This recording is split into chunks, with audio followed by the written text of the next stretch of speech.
Students, in this lecture we will be starting with the main provisions from the Constitution of India. That is, we will be starting with the main bare act of the Constitution of India as given under the Constitution. Now, before going into the details of various provisions, let's just have an overview of whole of the Constitution of India from the point of view of the importance for the purpose of our examination. Fine. So हमारे exam में कौन से parts important हैं, कौन से उतने ज़्यादा important नहीं हैं. Let's just have a look at the whole of the constitution from that point of view. So the first very important provision from the Constitution of India is the provision of preamble. This one is a very important provision for the purpose of your examination. Fine. So you can expect a short question from the preamble. Then coming to part 1 of the Constitution, it provides with the union and its territories. This particular part is not extremely important but nevertheless fairly important. Then coming to the second part, which talks about citizenship. Although this particular part is not extremely important again, but due to the recent happenings of National Register of Citizens, NRC and all, this particular part also becomes important. Then part 3, which talks about fundamental rights, is the most important part of the Constitution for the purpose of your examination. तो part 3 में जो fundamental rights के provision हैं, ये एक ऐसा provision है जिसमें से बहुत ज़्यादा क्वेश्चंस बनते हैं और क्वेश्चंस एग्ज़ाम में आते भी हैं. ठीक है. तो fundamental rights which are given under part 3. तो ये कई बार पार्ट ही पूछ लिया जाता है कि फंडामेंटल राइट्स किस पार्ट में दिए हुए हैं, पार्ट 3 में. Fine. So all the fundamental rights are very important for the purpose of your examination. Then coming to part 4 of the Constitution, which provides with the directive principles of state policy. This is also a very important provision for the purpose of your examination. Fine. So part 4 भी आ जाता है कि part 4 में क्या है, तो DPSP directive principle of state policy, और ये हमने कहाँ से बोरो किया है, आयरिश कॉन्स्टिट्यूशन से. तो ये भी कई बार इसके एक सेक्शन काफ़ी इंपॉर्टेंट है, तो सारे सेक्शंस हम अच्छे से पढ़ेंगे. Then coming to part 4A of the Constitution, which provides with fundamental duties. This is again a very important provision. Fine. So part 3, part 4 and part 4A, ये तीनों ही parts काफ़ी important है for the purpose of your examination. ठीक है. Now coming to part 5, which provides with the union government. Fine. तो part 5 में जो सबसे ज़्यादा important provision है वो है प्रेसिडेंट का. प्रेसिडेंट का इलेक्शन कैसे होता है, प्रेसिडेंट की पावर्स क्या क्या हैं, क्या क्या क्वालिफिकेशंस हैं, impeachment of president. Fine. So part 5 जो है, इसमें सबसे ज़्यादा इंपॉर्टेंट प्रोविजन है प्रेसिडेंट का, जो हम बहुत अच्छे से डिटेल में पढ़ेंगे. वाइस प्रेसिडेंट पे भी क्वेश्चन आ सकता है, but then president is the one very important. Then council of ministers is fairly important.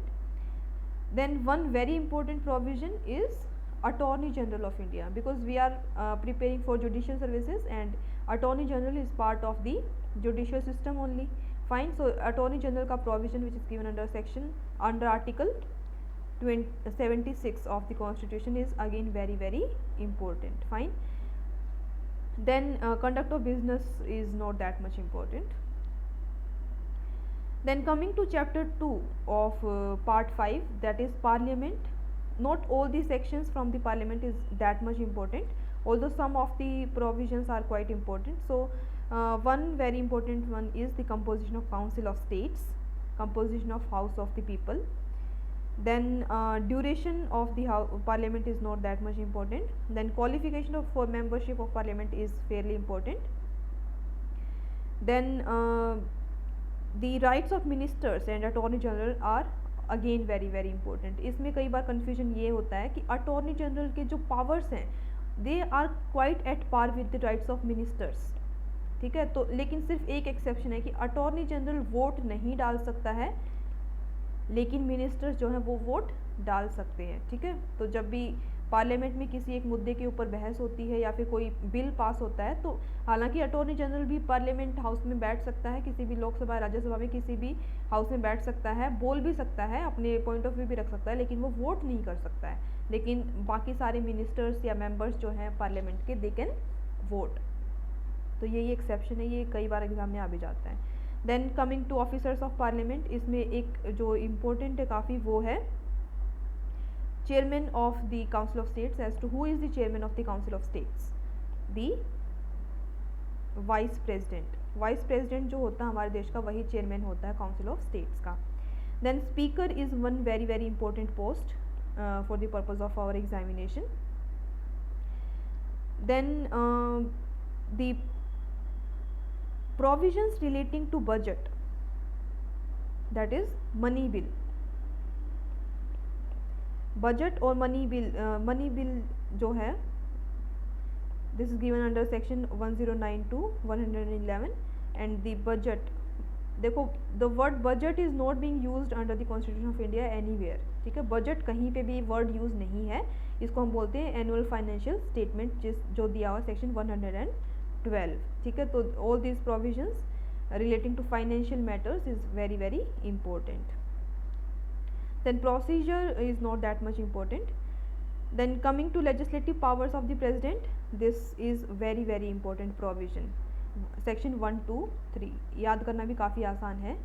ordinances जो पास किए जाते हैं, जो कानून प्रेसिडेंट बनाता है, प्रेसिडेंट तो क्या, जो एग्जीक्यूटिव खुद बनाता है बिना पार्लियामेंट के, उनको हम बोलते हैं ऑर्डिनेंसेस, जिसकी ड्यूरेशन हालांकि कम होती है, लेकिन स्टिल अगर पार्लियामेंट सेशन में नहीं है तो उस टाइम भी प्रेसिडेंट लॉ बना सकता है। This is given under section 123। Then judiciary, the union judiciary is very very very important for the purpose of your examination.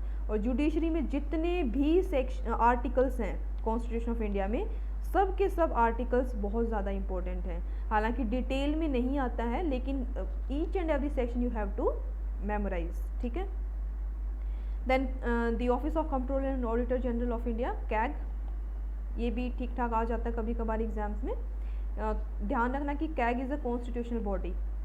Then coming to the states, the executive, इसमें सबसे ज़्यादा important है वो governor, उसके अलावा कोई बहुत ज़्यादा इम्पोर्टेंट इसमें कुछ नहीं है। उसके अलावा आप एक अटॉर्नी जनरल देख लेना, देखेंगे इसमें, fine. Then the state legislature, देखो लेजिस्लेचर जो है उसमें फंक्शनिंग काफ़ी हद तक पार्लियामेंट के जैसी ही होती है, तो हम दोनों को एक साथ ही पढ़ सकते हैं। Then coming to the legislative powers of the governor, legislative power of president कहाँ पे दी हुई थी? आर्टिकल 123। और legislative power of governor, governor कहाँ पे लॉ बना सकता है, ऑर्डिनेंसेस पास कर सकता है, वो है article 213 governor, 123 president. Then the provisions relating to chapter 5 which provides with the high courts of various states is fairly important, although not that much important as the union judiciary। Supreme court से ज़्यादा questions आते हैं बजाय कि high court से, लेकिन फिर भी this is fairly important। now coming to the subordinate courts, this is not that much important। then the part 8 of the constitution, that is union territories, is not very very important for the purpose of judicial services, हालांकि UPSC वगैरह में इसमें से questions बनते हैं। Then panchayats वगैरह में भी हमारे जुडिशरी में ज़्यादा कोई क्वेश्चंस नहीं आते हैं, but still we will discuss all these provisions as well. Then cooperative society में एक जो मेन क्वेश्चन बनता है वो है किस पार्ट में दिया हुआ है cooperative society, this is given under part 9B, ठीक है। तो हालांकि पार्ट सारे ही ये वाले इंपॉर्टेंट है। पार्ट 9 में है पंचायत, 9A में है म्यूनिसिपैलिटीज़ और 9B में है cooperative societies. So cooperative society is also part of the constitution of India under part 9B। Then part 10 provides with the scheduled and tribal areas, not extremely important। then we have relations between union and states, this is fairly important, fine। so article 245 onwards to article 255 are fairly important। then we have administrative relations between union and states, not that much important। then part 12 provides with finance, property, contracts, not that much important। हालांकि अगर कोई particular amendment है तो वो काफ़ी important बन जाता है, fine. Now coming to chapter 4 of part 12, which is right to property. This is given under article 300A. Right to property पहले फंडामेंटल राइट हुआ करता था, लेकिन अब this is not a fundamental right anymore, this is a constitutional right nonetheless. और ये constitutional right कहाँ पे दिया हुआ है? आर्टिकल 300A में। तो ये काफ़ी इंपॉर्टेंट क्वेश्चन बन जाता है। Now part 13 provides with the provision of trade, commerce and intercourse within territory of India, not that much important for the purpose of judicial services. Then part 14 provides with the services under the union and states, all India services and यहाँ पे जो main provision बनता है वो है doctrine of pleasure, which is given under article 310. This is one very important provision.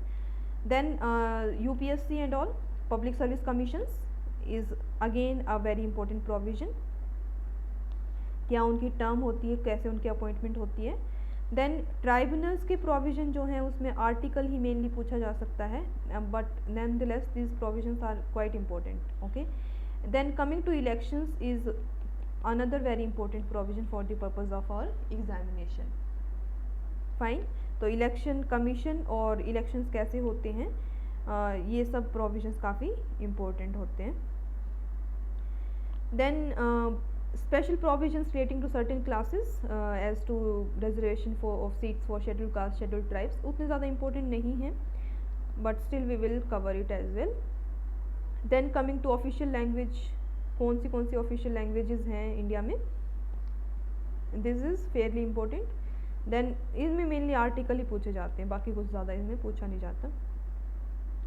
Then language of the supreme court and high court is again very important, सिर्फ यही पूछा जाता है कि क्या है लैंग्वेज या प्रोविजन कौन से आर्टिकल में दिया हुआ है।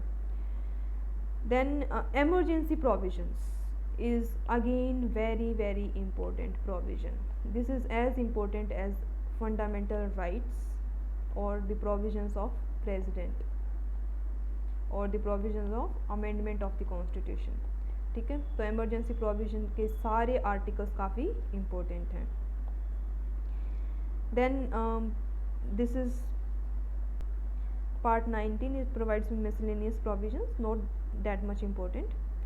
Then part 20 is again very important, और इसमें एक अच्छी बात ये है कि सिर्फ एक ही आर्टिकल 368, लेकिन इसमें से क्वेश्चंस आते हैं तो हम वो बहुत ध्यान से पढ़ेंगे। ठीक है, तो amendment of the constitution is again very important part. Then part 21 provides with temporary, transitional and special provisions, not that much important। ये बाकी कई सारे स्टेट्स को स्पेशल स्टेटस दे रखा है, उनके बारे में बात करता है। इसमें कई बार आर्टिकल पूछ ले जाते हैं कि फॉर एग्जांपल नागालैंड का कहाँ पे है 371A, या फिर सिक्किम का कहाँ पे 371F। तो हालांकि इसको जो है एक को याद करना उतना ज़्यादा मुझे नहीं लगता है फिजिबल भी होगा, but still we will have a look at it as well.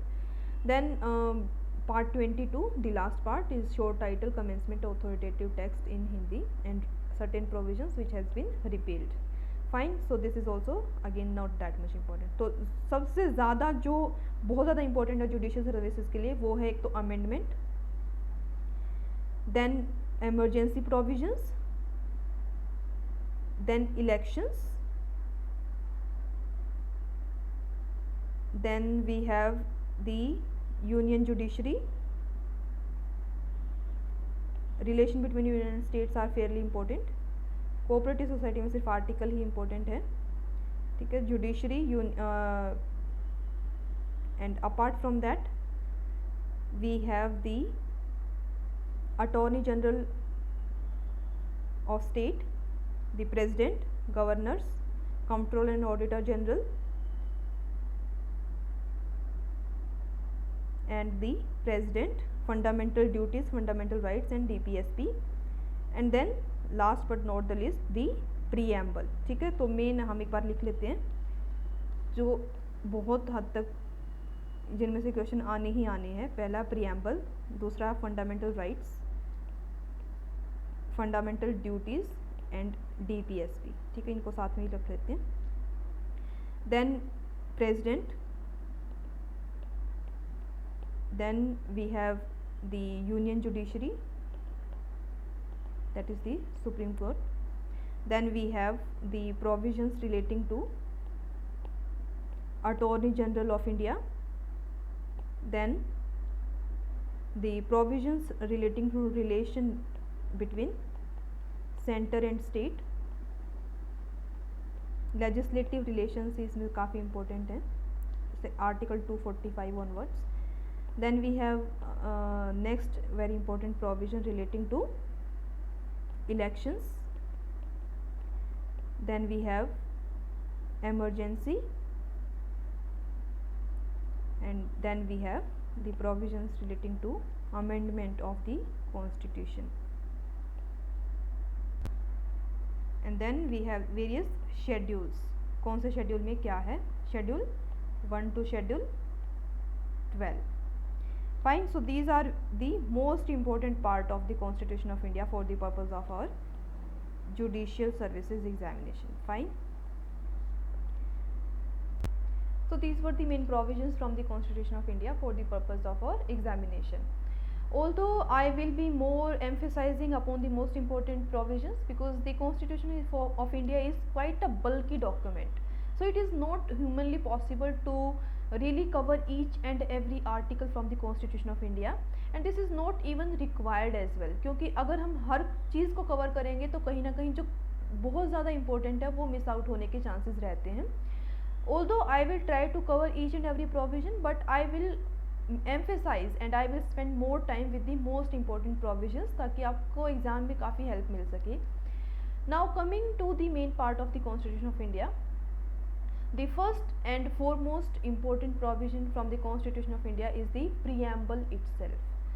The preamble is given almost in each and every act as well. हाँ, आप कोई भी एक्ट पढ़ेंगे, be it the Contract Act, be it the CPC और CRPC, हर एक act में जो शुरुआत होती है वो होती है प्रीएम्बल से. अब प्रीएम्बल का मेन पर्पस क्या होता है? प्रीएम्बल जो है आपको एक बेसिक आइडिया देता है कि इस एक्ट का मेन पर्पस क्या है, इस एक्ट से क्या सर्व होगा. Fine. So the main purpose of the preamble is to lay down the main idea behind the particular act. The constitution of India comes up with a very sort of elaborate preamble, and it lays down the ideals that are to be followed through the means of the Constitution of India. So these ideals were that were being followed by the Constituent Assembly as well while drafting the Constitution of India. Now one interesting fact is that although the preamble comes at the very starting of the Constitution, हमारे constitution की शुरुआत ही preamble से होती है, लेकिन जो interesting बात यहाँ पे है वो ये है कि प्रीएम्बल जो है कॉन्स्टिट्यूशन ऑफ इंडिया का वो लास्ट में ड्राफ्ट किया गया था, लास्ट में ऐड किया गया था. फाइन. तो this one is a very interesting fact that although the preamble comes at the very starting, but it was added in the constitution after completion of the complete constitution. पूरा constitution बनने के बाद last में preamble add किया गया था. Now can you tell me which country in the world came up with a preamble to the constitution for the first time? पहली बार कौन से देश के कॉन्स्टिट्यूशन में preamble आया था? The American Constitution came up with a preamble for the first time. ठीक है. तो उसके बाद कई सारी कंट्रीज़ ने इस पर्टिकुलर आइडिया को फॉलो किया कि हमारे कॉन्स्टिट्यूशन में भी एक अच्छा प्रीएम्बल होना चाहिए ताकि हमें बेसिक पर्पस पता चल जाए कि हम ये कॉन्स्टिट्यूशन से चाहते क्या हैं, क्या हम इससे अचीव करना चाहते हैं, कैसा स्टेट हम चाहते हैं, हमारे सपनों का देश कैसा होगा. Similarly the constitution of India is the main idea of having a preamble to the Constitution of India came from the American constitution itself. तो हमारे देश में भी ये जो आइडिया है कि हमारे कॉन्स्टिट्यूशन में भी एक प्रीएम्बल होना चाहिए, ये आइडिया कहाँ से आया? हमारे पास ये अमेरिकन कॉन्स्टिट्यूशन से ही हमें मिला. But the preamble of the constitution of India is not based on the American constitution. The preamble of the Constitution of India is actually based on the objectives resolution that was being passed by the Constituent Assembly and which was instituted by whom? By Jawaharlal Nehru. ठीक है. तो जवाहरलाल नेहरू ने जो objectives resolution पास किया था forward किया था to the constituent assembly, उसी ऑब्जेक्टिव रिजोल्यूशन के आइडियल्स को जो है प्रियम्बल का पार्ट बना दिया गया। ठीक है, तो यहाँ पे दो बात ध्यान में रखने की है कि आइडिया ऑफ प्रियम्बल कहाँ से आया था, अमेरिकन कॉन्स्टिट्यूशन से, लेकिन हमारे कॉन्स्टिट्यूशन के प्रियम्बल में जो आइडियल्स हैं, जो इथोस हैं, जो एथिक्स हैं, जो आइडियाज़ हैं, वो कहाँ से आए हैं, वो आइडियल्स आए हैं ऑब्जेक्टिव्स रिजोल्यूशन से। ठीक है, now the preamble of the constitution of India is a very important provision for the purpose of your examination as well. This is very important firstly for the reason that this particular provision comes up with the main idea behind the constitution of India as to what the constituent assembly expected the Indian state to be, as to what they expected from the constitution of India to bring into the Indian state, कैसा वो चाहते थे हमारे देश को बनना constitution के through. ठीक है, another very important segment with regard to the preamble is that this particular preamble or part of the constitution comes up with a lot many keywords which are very important for the purpose of your examination. Fine, so we will try to memorize each and every keyword from the Constitution of India because they do come in the examination. Fine, so let's start with the preamble. The preamble to the Constitution of India says, we, the people of India, having solemnly resolved to constitute India into a sovereign, socialist, secular, democratic republic, and to secure to all its citizens justice, social, economic, political, liberty of thought, expression, belief, faith and worship, equality of status and of opportunity, and to promote among them all fraternity, assuring the dignity of the individual and the unity and integrity of the nation.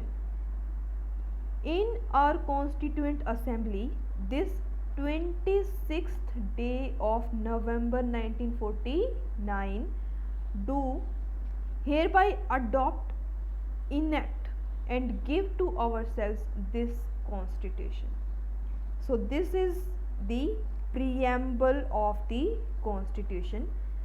Now the preamble of the Constitution has specifically and clearly provided that who is the supreme power under the Constitution of India, that is, who are the people who have given this Constitution the power that it has. It is the people of India. Fine. So ये हमारे देश के लोगों ने खुद को एक constitution दिया है, ना कि कॉन्स्टिट्यूएंट असेंबली ने हमारे देश के लोगों को ये कॉन्स्टिट्यूशन दिया है। Fine, so it is we the people of India that gave this constitution to ourselves.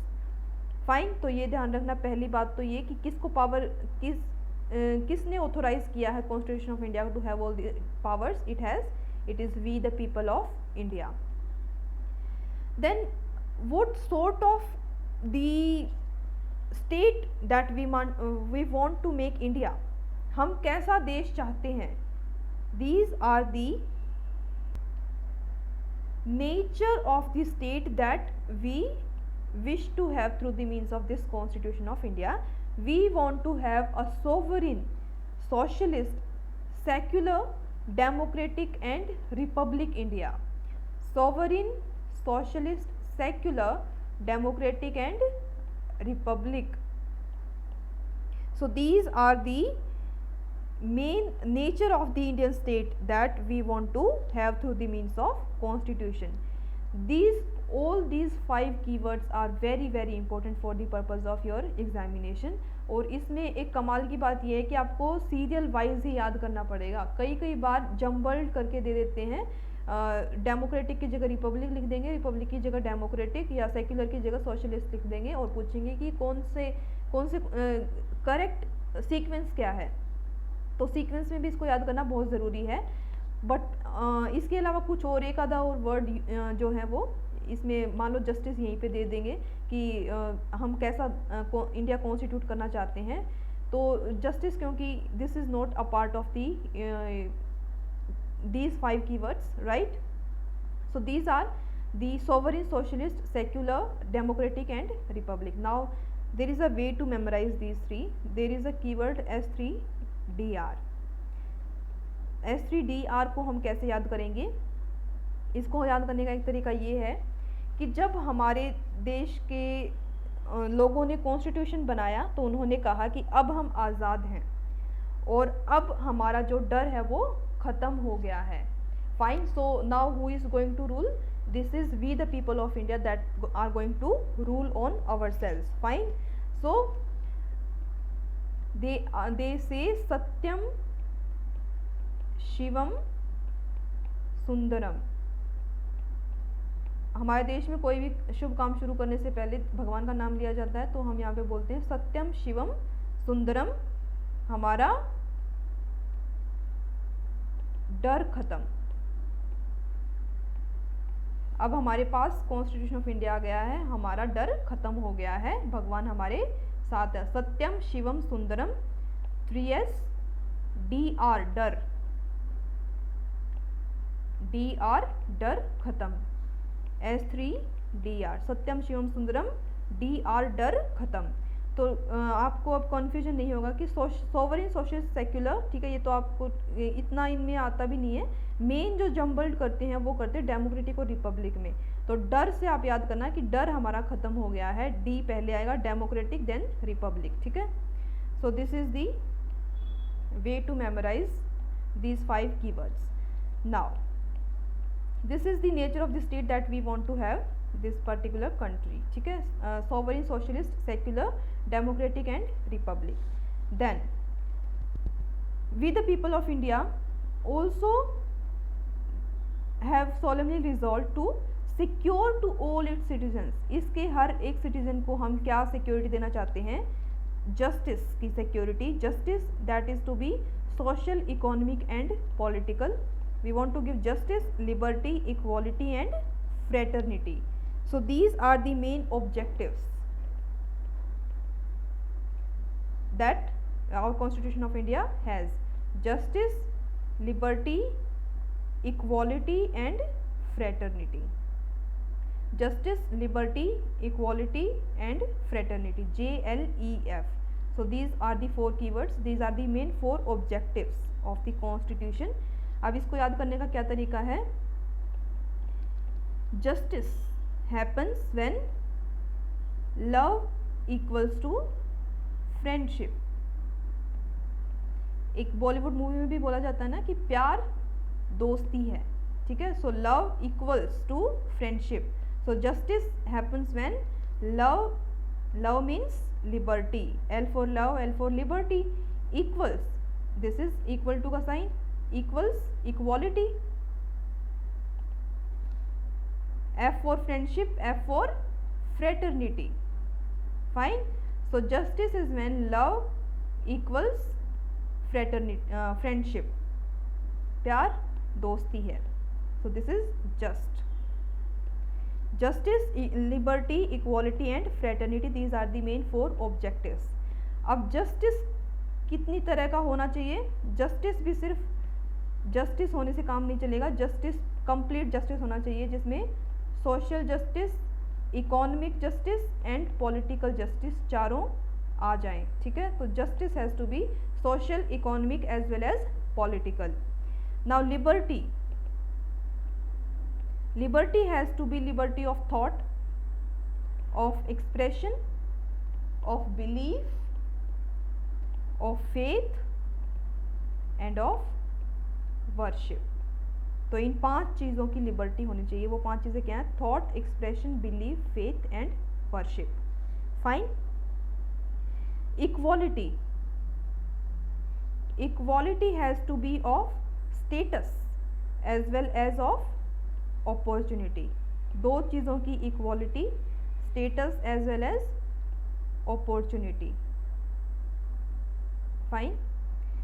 Fraternity, भाईचारा. We have to promote fraternity assuring the dignity of the individual, एक इंडिविजुअल की डिग्निटी को अश्योर करना है, and the unity and integrity of the nation. Fine. So these are the main keywords in the Constitution of India: sovereign, socialist, secular, democratic republic, then justice, liberty, equality, fraternity. justice भी 3 तरह का होगा: social, economic, political. liberty 5 तरह की होगी: of thought, expression, belief, faith and worship. equality 2 तरह की होगी: status and of opportunity. and fraternity has to be assuring the dignity of the individual. भाईचारा कैसा होगा? जो इंडिविजुअल की डिग्निटी को भी अश्योर करेगा और हमारे देश की एकता और अखंडता को भी अश्योर करेगा. Fine. So these are the main keywords given under the preamble of the constitution. Fine. Now one very important thing to remember in the constitution of India in the preamble is that this has been amended one time. सिर्फ एक ही बार amendment हुई preamble of the constitution में, और वो कौन से अमेंडमेंट एक्ट से हुई है? 42nd अमेंडमेंट एक्ट से. और उससे हमने 3 वर्ड्स और ऐड किए थे प्रीएम्बल में. पहला था सोशलिस्ट, दूसरा था सेक्युलर, और तीसरा था integrity. So these 3 words, that is socialist, this one, secular and integrity, all these 3 words were added by the means of 42nd amendment act. ठीक है, तो एक ही बार अमेंड हुआ था जिसमें ये तीनों वर्ड ऐड किए गए थे. Now another very important thing in case of preamble to the Constitution of India is that this particular preamble itself says that this is on the 26th day of November 1949.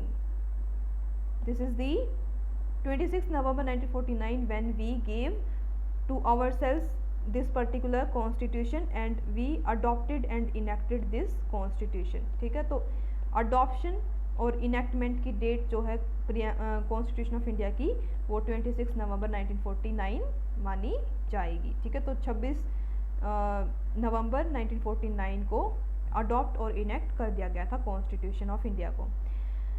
Although the complete constitution of India became enforceable only on 26 जनवरी 1950 जब हमारा देश Republic बना था.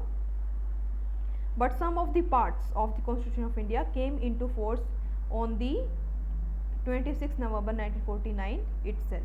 Fine. Now one very interesting question that arises with regard to preamble of the Constitution is whether it is a part of the Constitution or not.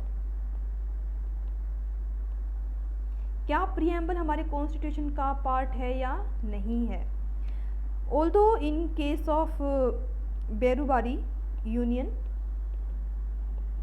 the Supreme Court of India although recognized the importance of preamble and it actually stated that preamble is actually a key to the minds of makers of the constitution, but at the same time in the case of Berubari Union case the Supreme Court of India held that preamble is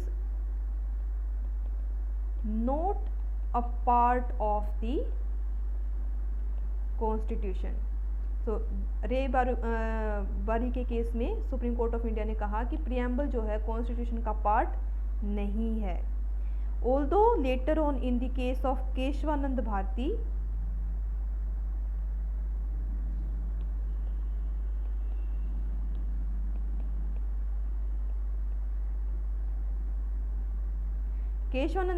के case में supreme court ने अपना ये stand change किया और ये कहा कि preamble is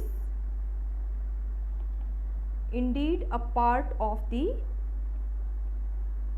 constitution.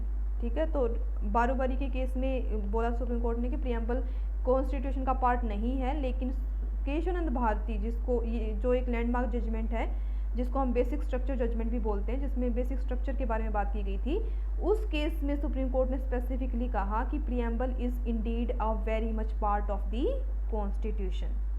So present situation क्या, प्रेजेंट स्टेंस क्या है, that preamble is a part of the constitution. ठीक है, तो कॉन्स्टिट्यूशन का एक पार्ट है and it can be amended like any other part of the constitution. Although the preamble is non justiciable. DPSP जो है directive principle of state policy, these are also non justiciable, मतलब आप court में जाके उनको enforce नहीं करा सकते हो। Similarly preamble is also non justiciable part of the constitution and it is not enforceable. Fine. So the preamble of the constitution merely lays down the main ideals that is to be used while running the country, but you cannot move to the court of law asking for implementation of the preamble. This is not a justiciable part of the legislature, right? Now coming to the part 1 of the Constitution of India, it provides with the union and its territories. Now article 1 of the constitution itself provides with the name of the country and the territory of the union, and it says India, that is Bharat, shall be a union of states. So हमारे देश का नाम क्या होगा? India, that is Bharat. So जब constituent assembly ने constitution बनाया तो एक सेगमेंट ऐसा था जो इंडिया नाम रखना चाहता था हमारे देश का, और एक सेगमेंट ऐसा था जो भारत नाम रखना चाहता था। तो दोनों में ही क्लैशेस चल रहे थे। फाइनली ये डिसाइड हुआ कि दोनों ही नाम होंगे हमारे देश के, आप इंडिया बोलो या भारत बोलो। तो ध्यान रखना कि कॉन्स्टिट्यूशन ऑफ इंडिया में भी दो नाम दिए हुए हैं, India that is Bharat, India का मतलब ही है भारत। तो इंडिया बोलो या भारत बोलो, this is one and the same thing. So India that is Bharat shell be a union of states, this is the union of states. एक ऐसी यूनियन है जिसमें वेरियस स्टेट्स आके मिले हुए हैं, ठीक है। So the constitution of India provides what kind of Indian state? This is a union of states. It does not say that it is a federation of states, it says this is a union of states. Now clause 2 says that the states and territories thereof shall be specified in the first schedule. हमने पढ़ा था first schedule में सभी states and duties के नाम है, right. The territory of India shall comprise, क्या क्या होगा इंडियन टेरिटरी में? द टेरिटरीज ऑफ स्टेट्स, सभी स्टेट्स की territories, the union territories specified in the first schedule, जितनी भी यूटीज होंगी वो सभी, such other territories as may be acquired, इसके अलावा वो टेरिटरीज जो इंडियन स्टेट एक्वायर करेगा, ठीक है। तो इंडियन टेरिटरी में तीन तरह की टेरिटरीज की बात की गई है, territories of states, second one is union territories and the third one is that of such territories which may be acquired by the Indian state, ठीक है। तो टेरिटरी में यूनियन टेरिटरीज भी आ गई, स्टेट्स की टेरिटरीज भी आ गई, उसके अलावा जो इंडियन स्टेट एक्वायर करेगा वो टेरिटरीज भी आ गई। Now article 2 says as to admission और एस्टेब्लिशमेंट ऑफ न्यू स्टेट्स, कैसे नए स्टेट्स को एडमिट किया जा सकता है इंडियन स्टेट में। It says Parliament may by law admit into the union or establish new states on such terms and conditions as it thinks fit. So कौन नए स्टेट्स को ऐड कर सकता है इंडियन टेरिटरी में? पार्लियामेंट ऐड कर सकती है bye means of a law, law बना के किसी भी नई टेरिटरीज को ऐड कर सकता है। For example Sikkim was an independent territory and it was added in the year 1975 in the Indian state, ठीक है। तो सिक्किम को जब इंडियन टेरिटरी में ऐड किया गया तो कैसे उसको ऐड किया गया होगा? पार्लियामेंट ने लॉ बना के उसको इंडियन टेरिटरी में ऐड किया होगा। Fine. Now article 3 provides with the formation of new states, alteration of areas, boundaries और नेम्स ऑफ एग्जिस्टिंग स्टेट्स। देखो आर्टिकल 2 और 3 में क्या डिफरेंस है? आर्टिकल 2 बात करता है नए स्टेट्स को ऐड करने की, जबकि आर्टिकल 3 बात करता है ऑलरेडी एग्जिस्टिंग स्टेट्स में से नए स्टेट बनाना या ऑलरेडी एग्जिस्टिंग स्टेट में से ऑल्टर करना, उनके एरियाज को या बाउंड्रीज को या उनका नाम चेंज करना। फॉर एग्जाम्पल पहले उत्तराखंड का नाम क्या था? उत्तरांचल। फाइन। इसके अलावा पुदुचेरी का नाम पहले क्या था? पौंडीचेरी। फाइन। तो ऐसे बहुत सारे स्टेट्स हैं जिनके पहले नाम कुछ और थे और अभी कुछ और नाम है। तो बेसिकली आर्टिकल 3 बात करता है कि कौन है जो स्टेट्स के नाम चेंज कर सकता है या स्टेट की बाउंड्रीज को चेंज कर सकता है। फॉर एग्जांपल यूपी से उत्तराखंड अलग हुआ है, बिहार से झारखंड अलग हुआ है और एमपी से छत्तीसगढ़ अलग हुआ है। तो ये जो नए स्टेट्स बने ये किसने बनाए और किस तरीके से बनाए, इन पुराने स्टेट्स की बाउंड्रीज या एरियाज को कैसे कौन ऑल्टर कर सकता है या उनकी नाम कौन चेंज कर सकता है। So article 3 says that the parliament में बाय लॉ, पार्लियामेंट एक लॉ के थ्रू इन ये सारे काम कर सकती है। Form a new state by separation of territory from any state, किसी पुराने स्टेट से टेरिटरी को अलग करके नया स्टेट बना सकती है, जैसे यूपी से उत्तराखंड को अलग करके एक नया स्टेट बना दिया गया, राइट। और बाय यूनाइटिंग 2 और मोर स्टेट्स और पार्ट्स ऑफ स्टेट, या फिर 2 स्टेट्स को जोड़ के एक स्टेट भी बना सकती है। उत्तराखंड और यूपी दोनों को जोड़ के एक स्टेट भी बना सकती है अगर पार्लियामेंट चाहे तो। Or by uniting any territory or to a part of any state, fine. So 2 states को भी जोड़ सकती है या किसी दूसरे स्टेट की सिर्फ एक टेरिटरी को दूसरे स्टेट में भी जोड़ा जा सकता है। देन द पार्लियामेंट में also increase the area of any state, किसी एक स्टेट का एरिया भी इंक्रीज कर सकता है, या diminish the area of any state, किसी स्टेट का एरिया भी घटा सकता है। तो स्टेट के पास ऐसा कोई पावर नहीं है, ये पार्लियामेंट खुद अपनी मर्जी से किसी भी स्टेट का एरिया घटा बढ़ा सकती है या फिर उसकी बाउंड्रीज को भी ऑल्टर कर सकती है। And then the parliament can also alter the name of the state, this is a power given to the parliament itself, ठीक है। तो पार्लियामेंट चाहे तो किसी स्टेट का नाम भी चेंज कर सकती है।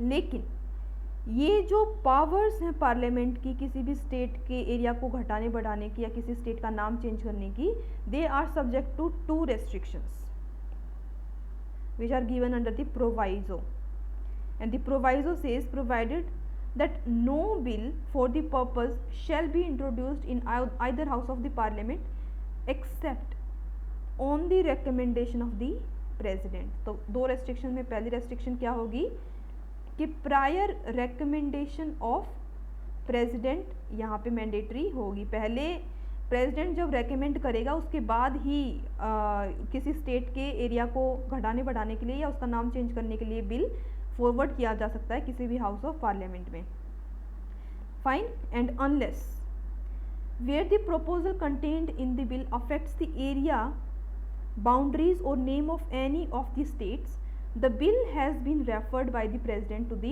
legislature of that state for expressing its views thereon within such period as may be specified। और दूसरी क्या restriction है कि president जो है वो state की legislative assembly के पास भी एक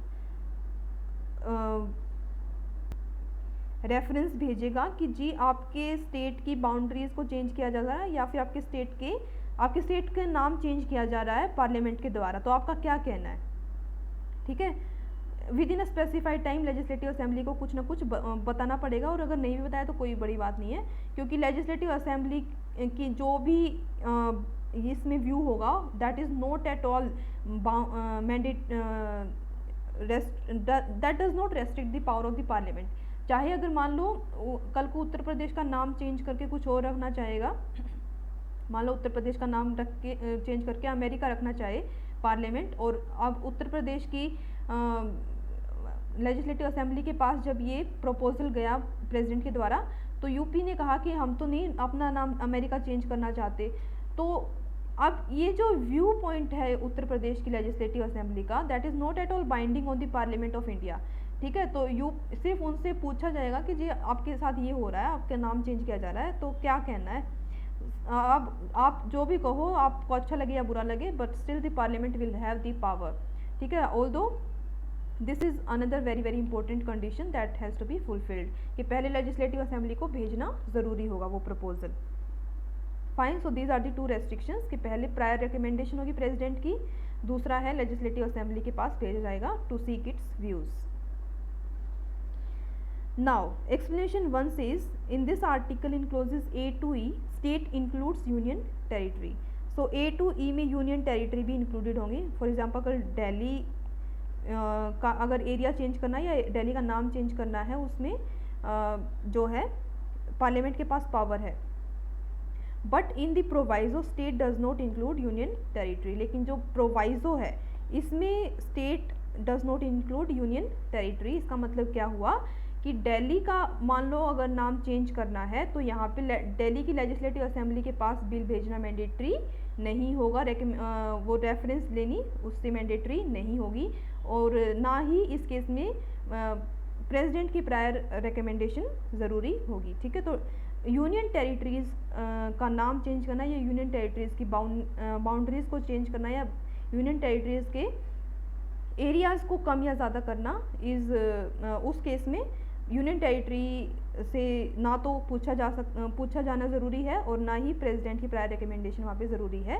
ये दोनों रेस्ट्रिक्शंस जो हैं वो सिर्फ और सिर्फ स्टेट्स के ऊपर ही एप्लीकेबल नहीं है, यूटी के ऊपर एप्लीकेबल नहीं है। ठीक है, now explanation 2 says that the power conferred on parliament by clause A includes the power to form a new state or union territory by uniting a part of state or union territory to any other state or union territory। so किसी भी particular state और union territory को जोड़ के भी state बनाया जा सकता है। so this is quite understood।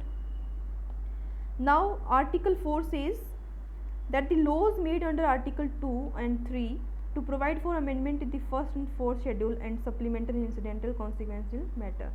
so article 2 और 3 में जो भी लॉ बनाया गया है, अगर किसी स्टेट का नाम वाम चेंज किया गया है तो उसका क्या कॉन्सिक्वेंशियल इम्पैक्ट रहेगा कॉन्स्टिट्यूशन पे। So it says any law referred to in article 2 और article 3 shall contain such provisions for the amendment of first schedule. देखो, अब किसी भी स्टेट का नाम चेंज किया गया है या नया स्टेट जोड़ा गया है इंडियन टेरिटरी में, तो ऑब्वियस सी बात है कि जो total number of states change होगा, at the same time name of the state will also change.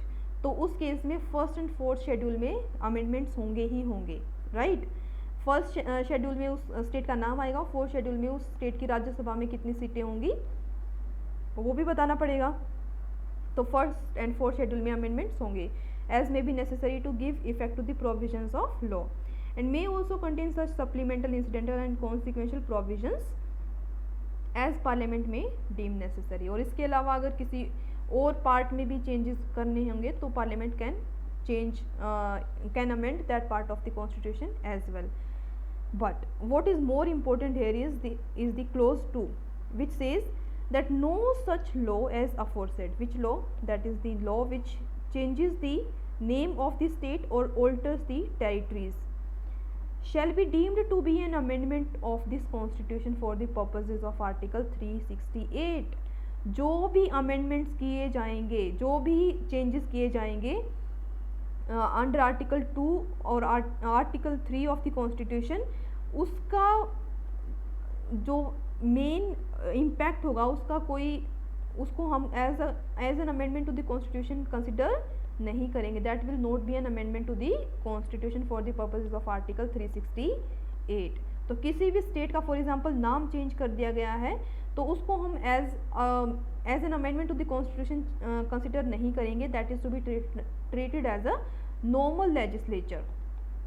तो इसका इम्पैक्ट क्या होगा कि हालांकि अमेंडमेंट अगर हम माने उसको, तो उस केस में आर्टिकल 368 जो है राज्यसभा को भी बहुत ज़्यादा पावर्स देता है, ठीक है। और भी कई सारी इंट्रिकेसीज इन्वॉल्व हैं अमेंडमेंट ऑफ द कॉन्स्टिट्यूशन के, जॉइंट सिटिंग नहीं हो सकती दोनों हाउसेस की।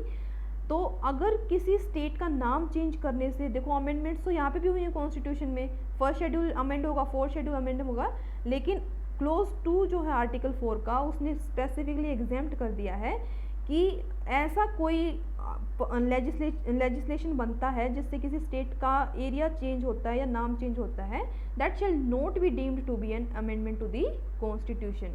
उसको एज अ कॉन्स्टिट्यूशनल अमेंडमेंट नहीं माना जाएगा। That has to be treated as a normal legislation. Now coming to part 3 of the constitution which is about citizenship. देखो पहला पार्ट याद करना काफ़ी आसान है, यूनियन एंड स्टेट। सबसे पहले तो हमें यही पता होना चाहिए कि हमारे देश का नाम क्या है, हमारे देश में कौन कौन से स्टेट्स हैं, कौन कौन सी यूनियन टेरिटरीज़ हैं, उनके एरियाज़ को कैसे ऑल्टर किया जा सकता है। उसके बाद बात आती है कि हाँ, इस देश में रहने वाले लोग कौन हैं वो लोग जिनको सिटीजनशिप दी हुई है। तो citizenship is given under part 2 of the constitution. Now article 5 article 5 to article 11 है सिटीजनशिप में as part 2 of the constitution.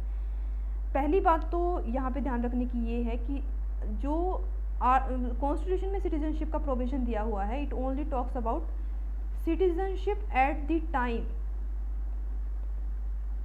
Of commencement of the constitution. Constitution के कमेंस होने के टाइम कौन कौन सिटीजन्स माने जाएंगे हमारे देश के, ये सिर्फ उन्हीं लोगों की बात करता है। ठीक है, तो सिटीजनशिप कैसे एक्वायर करनी है, सिटीजनशिप कैसे लूज होती है, that is not being discussed under the provision of citizenship. Fine, या क्या क्या तरीके हैं सिटीजनशिप लूज करने के। हालांकि सिर्फ एक दिया हुआ कि अगर दूसरे देश की सिटीजनशिप आपने एक्वायर कर ली तो आपकी इंडियन सिटीजनशिप ऑटोमेटिकली ख़त्म हो जाएगी। तो सिटीजनशिप कैसे ली जाएगी या कितने तरह के तरीके हैं सिटीजनशिप लेने के, this is all being discussed under the citizenship act of 1955। ठीक है, तो सिटीजनशिप एक्ट 1955 जो काफ़ी बार अमेंड भी हुआ है, उसमें दिया हुआ है कि कैसे आप इंडियन सिटीजनशिप ले सकते हो या कैसे आपकी इंडियन सिटीजनशिप ख़त्म हो सकती है। The provision of citizenship under Part 2 of the Constitution merely provides as to who are to be treated as the citizens of India at the time of commencement of the Constitution. Now, Article 5 provides with the citizenship at the time of commencement of the Constitution. कौन कौन citizens होंगे? At the commencement of this Constitution, every person who has his domicile in the territory of India, जिस ऐसा person जिसका India में domicile है, and who was born in the territory of India, और जिसका जन्म भी इंडियन टेरिटरी में ही हुआ है at the time of commencement of the constitution, और either of whose parents was born in the territory of India, या फिर उसका कोई भी मम्मी या पापा का जन्म इंडियन टेरिटरी में हुआ हो, और who has been ordinary resident in the territory of India for not less than 5 years immediately preceding such commencement, या कॉन्स्टिट्यूशन के आने से जस्ट 5 साल पहले से लगातार वो 5 साल से इंडियन टेरिटरी में रह रहा है, शैल be a citizen of India. So eight the time of commencement of the constitution किस किस को इंडियन सिटीजन ट्रीट किया गया? पहला तो वो जो इंडिया में जिसका डोमिसाइल है, पहली बात तो ये, और दूसरी बात क्या है, पहली कंडीशन ये हो सकती है कि उसका जन्म ही इंडियन टेरिटरी में हुआ हो और उसके पास इंडिया का डोमिसाइल भी है। ठीक है, तो उसको इंडियन सिटीजन माना जाएगा। सेकेंडली, जिसके किसी भी एक पेरेंट का जन्म इंडियन टेरिटरी में हुआ हो, या फिर who has been ordinary resident in the territory of India, या फिर वो पिछले 5 साल से इंडियन टेरिटरी में रह रहा हो। ठीक है, बेशक से उसके पेरेंट्स का जन्म कहाँ पे भी हुआ हो, हमें उससे मतलब नहीं है। फाइन, सो इन 3 तरह के लोगों को Indian citizenship at the time of commencement of the constitution दी गई। Now article 6 provides with regard to the provisions as to rights of citizenship of certain persons who have migrated to India from Pakistan। देखो, जब हमारा देश आज़ाद हुआ था, independent हुआ था, उस टाइम हमारे देश के 2 हिस्से हो गए थे, एक इंडिया बना और एक पाकिस्तान बना। तो जाहिर सी बात है कि कई सारे लोग ऐसे थे जो पाकिस्तान से इंडिया आए। ठीक है, माइग्रेशन तो बहुत ज़्यादा लार्ज अमाउंट में हुआ था उस टाइम पे, क्योंकि जो पाकिस्तान में हिंदू रह रहे थे वो इंडिया में आए थे, और इंडिया में जो मुस्लिम्स रह रहे थे वो पाकिस्तान गए थे, right. Although Pakistan was declare to be a Muslim state, but nevertheless India was not at all declare to be a Hindu state. तो इंडिया में मुस्लिम भी रह सकते थे और हिंदू भी रह सकते थे। फाइन, सो बहुत सारे ऐसे लोग होंगे जो पाकिस्तान से आए होंगे इंडिया में। सो आर्टिकल 6 बात करता है पाकिस्तान से आए हुए लोगों को सिटीजनशिप देने की। At the same time, there may be certain persons who may have migrated from India to Pakistan. तो इंडिया से पाकिस्तान भी गए होंगे। So Article 7 says that those people who have migrated from India to Pakistan shall not be deemed to be a citizen of India। बेशक से उनका जन्म India में हुआ हो या फिर उनके पेरेंट्स का जन्म इंडिया में हुआ हो, but if they have migrated to Pakistan, they should not be treated as Indian citizens। Now Article 8 of the Constitution talks about the rights of citizenship of those persons who are of Indian origin and who are residing outside India। So basically जिनके parents तो Indian हैं लेकिन उनका खुद का जन्म out of India हुआ है, तो उनको भी सिटीजनशिप देने की बात आर्टिकल 8 में की गई है। सो चाहे उनके पेरेंट्स या ग्रैंड पेरेंट्स का जन्म इंडिया में हुआ हो, ठीक है, तो चाहे उनके फादर मदर या फिर दादा दादी का जन्म इंडिया में हुआ हो, लेकिन वो खुद अगर वो पर्सन बाहर रह रहा है, उसको भी इंडियन सिटीजनशिप दी जा सकती थी उस टाइम। लेकिन एक कंडीशन क्या है कि जिस पर्सन का आउट ऑफ इंडिया जन्म हुआ है, he should have been registered as a citizen of India by the diplomatic और consular representative of India in that country. For example, if a person was residing at the time of commencement of constitution in America, ठीक है, और उसके मान लो grand parents का जन्म India में हुआ था और उसका खुद रजिस्ट्रेशन जो है अमेरिकन जो इंडियन एम्बेसी थी अमेरिका में, वहाँ पे जाके उसको as a Indian citizen register कराया दिया गया था उसके ग्रैंड पेरेंट्स के द्वारा, तो उस पर्सन को भी इंडियन सिटीजनशिप दी गई। Now Article 9 provides with the provision of persons voluntarily acquiring citizenship of a foreign state not to be citizens. So this is one procedure to lose Indian citizenship and it is given under Article 9. 9 means no more Indian citizen. और ये कौन person है जिसने किसी दूसरे state की citizenship ले ली। तो ड्यूअल सिटीजनशिप इंडियन स्टेट बिल्कुल भी रिकॉग्नाइज नहीं करता है। हमारी सिर्फ एक, अगर आपने किसी दूसरे देश की सिटीजनशिप ले ली, आपकी इंडियन सिटीजनशिप ऑटोमेटिकली लूज़ हो जाएगी, ठीक है। तो अगर आप जो है कनाडा की सिटीजनशिप ले लेते हैं for example, in that case your Indian citizenship will automatically cease to be, ठीक है। तो आपकी इंडियन सिटीजनशिप उसी टाइम खत्म हो जाएगी। This is specifically given under article 9। So no person shall be a citizen of India by virtue of article 5, बेशक से उसका जन्म यहीं हुआ हो या फिर उसके पेरेंट्स का जन्म यहीं हुआ हो या फिर उसका eight the time of commencement of the constitution he was a citizen of the country, he shall be deemed to be no person shall be deemed to be a citizen of India by virtue of Article 6 or 8 if he has voluntarily acquired his citizenship of a foreign state. So अगर उसने जैसे ही foreign state की citizenship acquire की, उसकी Indian citizenship वहीं पे ही खत्म हो जाएगी। Article 10 provides with the provision of continuance of rights of citizenship, and it says every person who is or is deemed to be a citizen of India under any of the foregoing provisions of this part shall, subject to the provisions of any law that may be made by parliament, continue to be such citizen.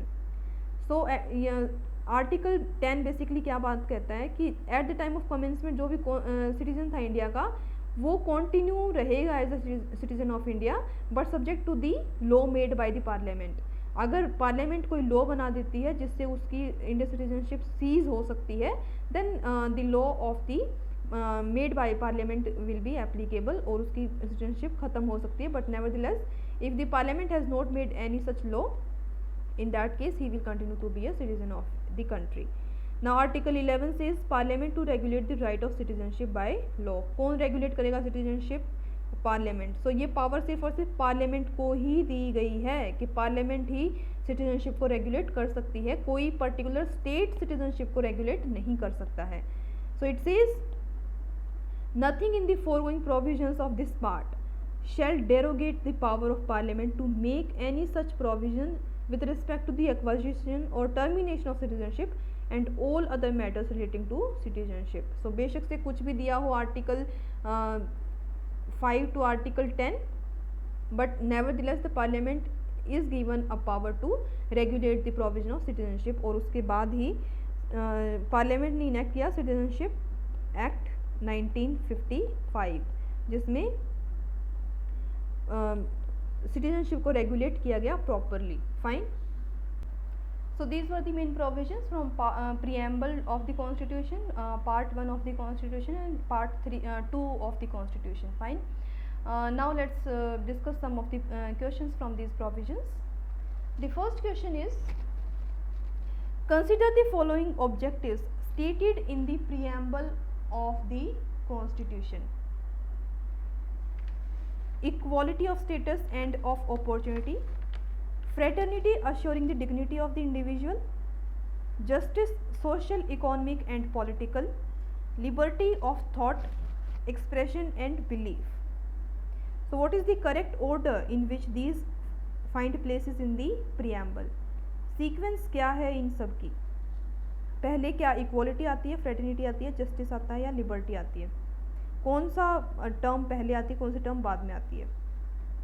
देखो ये हमने याद कैसे किया था, justice happens when love equals to friendship. जब justice कब माना जाएगा, न्याय कब माना जाएगा, जब प्यार दोस्ती के बराबर हो जाए। Love equals to friendship, justice love equals to friendship.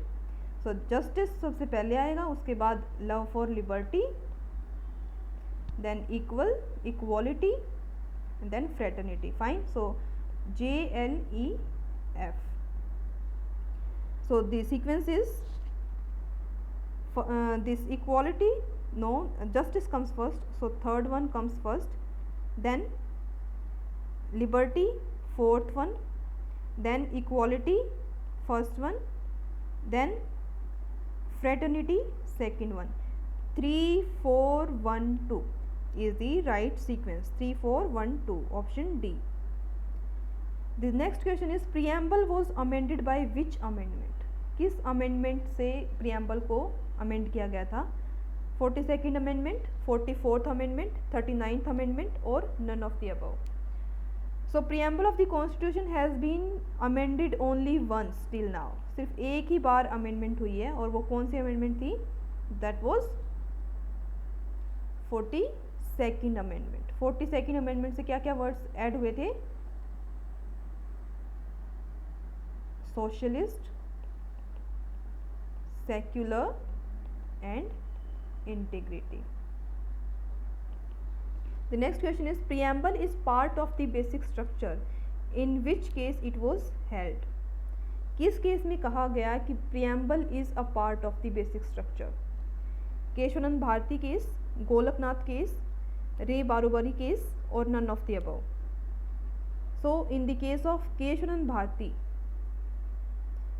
it was held by the Supreme Court of India that preamble is not only a part of the constitution, सिर्फ constitution का हिस्सा ही नहीं है, constitution का हिस्सा तो है ही है, but preamble is also a part of the basic structure of the constitution.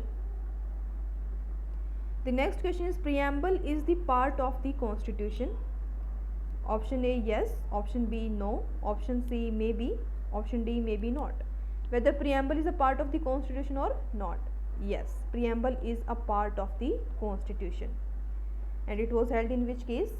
Keshwanand Bharti case.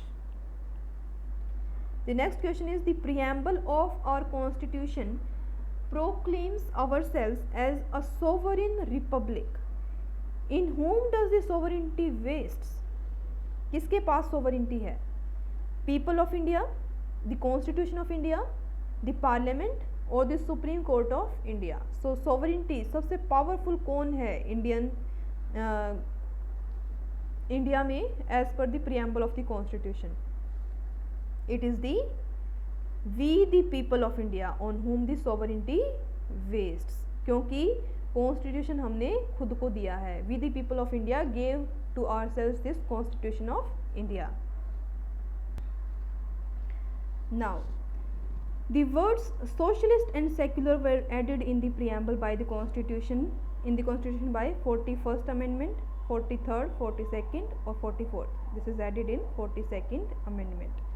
In which of the following cases the Supreme Court held that preamble is not a part of the Constitution? किस केस में supreme court ने कहा कि preamble part नहीं है constitution का? A K Gopalan's case, Berubari's case, Minerva Mills case और A K Antony's case. So it was held by the supreme court of India in re Berubari case, although it was reversed in the case of Kesavananda Bharati. Kesavananda Bharati में supreme court ने specifically कहा कि preamble is indeed a part of the constitution and it is a part of the basic structure of the constitution. From the constitution of which of the foreign country the idea of preamble was borrowed in the Indian constitution? Idea of preamble के हमारे देश में भी preamble होना चाहिए, ये किस country से हमने बोरो किया? Canada, United states of America, Britain और France. So the idea of having a preamble to the constitution was borrowed from the United States of America, but the ideals or the draft of preamble was borrowed from what? From the objectives resolution forwarded by Jawaharlal Nehru in the Constituent Assembly. Fine. The next question is, in which of the following cases did the Supreme Court held that preamble to the Constitution is a part of the basic structure? Option A, Kartar Singh versus State of Punjab. Option B, S.R. Bommai versus Union of India. Option C, Indira Sahni versus Union of India. And option D, Lakshmi Kant Pandey versus Union of India. So in case of Keshav Bharati, the Supreme Court of India held that the Indian Constitution is the preamble to the Indian Constitution is a part of the Constitution, but it is a part of the basic structure of the Constitution. It was held in the case of S.R. Bommai versus Union of India. ठीक है, तो ये बात आप ध्यान रखना, थोड़ी सी tricky है ये, कि हालांकि बेसिक स्ट्रक्चर दिया गया था केशव भारती केस में, लेकिन प्रियम्बल को बेसिक स्ट्रक्चर का पार्ट बताया था SR. Bommai versus union of India में. ऑल्दो प्रियम्बल इंडियन कॉन्स्टिट्यूशन का पार्ट है, ये किस केस में कहा गया था? केशव भारती केस में. ठीक है, तो ये तीनों बात आप ध्यान में रखना कि प्रियम्बल का बेसिक स्ट्रक्चर का पार्ट जो है SR. Bommai versus union of India के केस में कहा गया.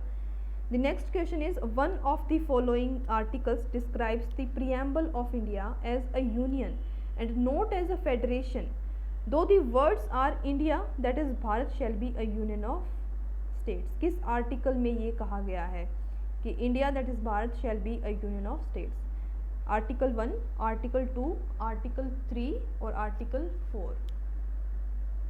किस आर्टिकल में India that is Bharat shall be a union of state has been stated? This has been stated under article 1 of the constitution itself. तो article 1 का पहला काम यही था कि आप पहले तो नाम बताओ कि हमारे देश का नाम क्या होगा. इंडिया भी होगा और भारत भी उसको बोल सकते हैं. ठीक है, तो इंडिया भी नाम हमारे देश का और भारत भी है, तो इसमें कोई डिस्प्यूट नहीं है. And it shall be union of states. ये भी ध्यान रखना, ये भी कई बार एग्जाम में आ जाता है कि क्या कहा गया है, इंडिया को कैसा स्टेट कहा गया है, फेडरल स्टेट कहा गया है या यूनियन कहा गया है. This is neither a union state nor it is a federal state, but this is a union of states. ठीक है, तो ये टर्मिनोलॉजी यूनियन और फेडरल दोनों को ही कहीं ना कहीं क्लब करके बनाई गई है, union of states. Under which article of the constitution parliament can create a new state? Article 3, article 4, article 5 और article 368. So this is given under article 3 of the constitution, that is a power is given to the parliament to constitute any new state. Next question is, which part of the constitution defines the various categories of Indian citizens at the time of commencement of the constitution? Part 1, part 2, part 3, part 4. किस constitution के किस part में अलग अलग category define है Indian citizens की? This is given under the part of citizenship which extends from article 5 to article 11 of the constitution, and it is which part of the constitution? This is part 2 of the constitution, जिसमें Indian citizens की अलग अलग categories दी हुई है. So this is it for today's lecture. In the next lecture I will be starting with the one of the most important segment from the Constitution of India, that is the fundamental rights. Thank you.